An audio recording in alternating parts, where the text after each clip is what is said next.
the great day, Houston. If you are going through a tough time, our first guest is so inspirational and proof that life can be 5% what happens to you, 95% what you do with it. At the age of 10, Bill Sarpalius and his brothers were abandoned by their father. His family was left hungry and homeless with their alcoholic mother, sleeping in vacant houses and digging for food in trash cans. Then something happened that would forever change his life. Here to tell us what helped him overcome impossible odds to achieve the American dream is Bill Sarpalius, author of The Grand Duke from Boys Ranch. Good morning. Good morning. Wow. From early on, you were in this world fighting. You dealt with polio, and That's you were right. in and out of hospitals all the time. Well, I had polio as a young boy, and fortunately, I was here in Houston. So I was in St. Joseph Hospital, and I can still remember these Catholic nuns massaging my arms and legs for hours every day. Yeah. My arms and legs had shrunk to the point where I could take my fingers like that, run them up and down my arms and legs and not touch the skin. Wow. So while you were in the hospital, life at home with the family was pretty chaotic. You had a mom who was an alcoholic, and then by the time you were 10 years old, your dad left. My dad left and walked out the door, and I didn't see him again till 35 years later. Wow. All right. There's a point where she could no longer take care of you all. And then she attempted suicide several times in front of you. Yes. How do you metabolize that as a child? You don't forget it.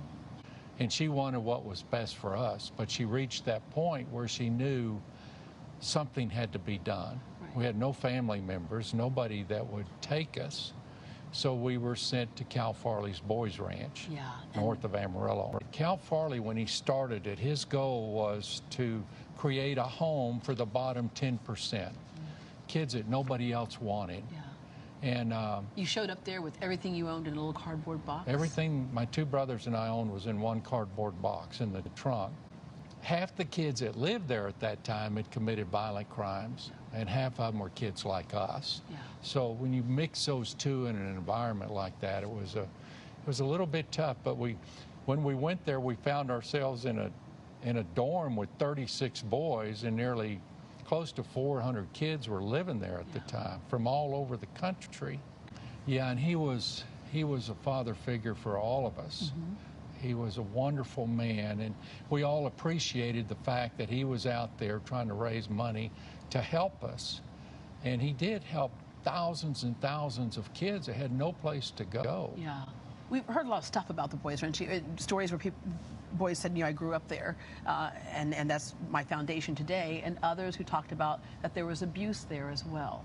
Well, there was, and at that particular time, child care facilities were not regulated, they were not inspected, there was nothing available at that time. So when you're stuck in an environment with living with violent kids, and at the same time there were some staff that were violent, you just learned how to survive.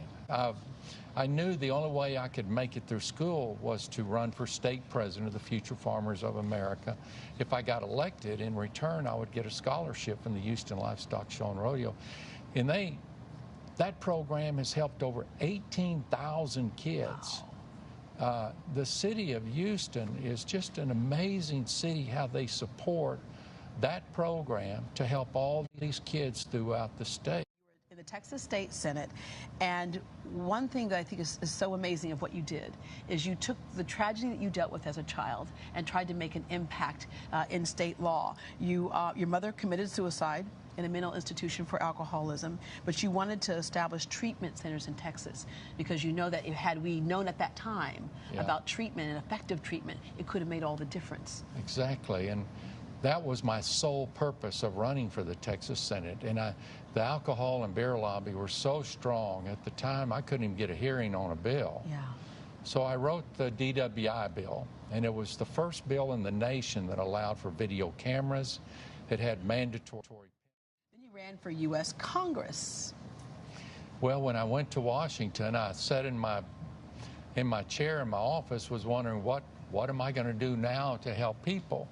And little did I know a few hours later, this man from Lithuania, who's a music teacher, came into my office and told me about my uncle, who was a famous composer of music in Lithuania. I didn't know anything about my family. Yeah. Lithuania gave you the highest award for a non-citizen. They called it the Grand Duke of Lithuania. There are so many great stories in this book. As I mentioned earlier, if you're going through a tough time, it's so inspirational. But your big takeaway is you can overcome adversity. Never give up. Hard work always pays off. Have faith and pursue your dreams. The book made the bestseller list in the first 2 months on Amazon, and I think the reason why is because people are looking for hope. This is hope when a lot of people feel very helpless. I want to thank you for coming in today. Thank you. Thank you most of all for sharing this story.